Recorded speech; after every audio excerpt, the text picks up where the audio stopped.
Now, the critical thing here, Andrew, I think that people will want to understand, rather than this sort of Paxo-style interview, the critical thing here is that the Conservative Party spending plans are much, much deeper and much greater than ours, and that they will be about deeper. Them. I'm talking well, no, about I am. Your spending yes, but plans. I am. You no, may but I am. but that's not the subject of my If you just let me finish the point. Like if Mr. you let me finish the you point. don't get to ask your own questions. Okay, I I'm get going to finish ask the questions, point. Okay, and you answer them. I would like to point out to you, Lucy Powell, that this morning, all you have told us in terms of deficit reduction is that you would have one tax rise which could bring in nothing, and so far spending cuts that barely come to $1 billion.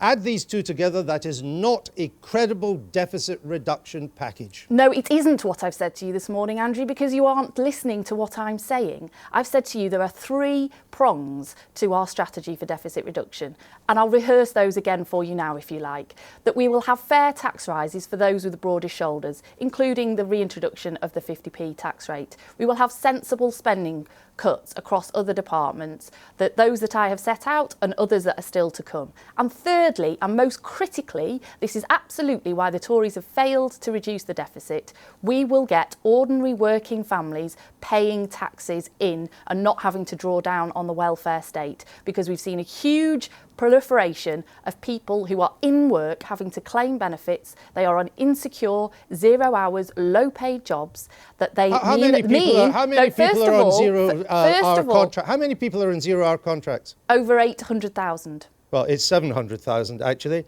of which a third don't want to work any more hours, and 17% are students.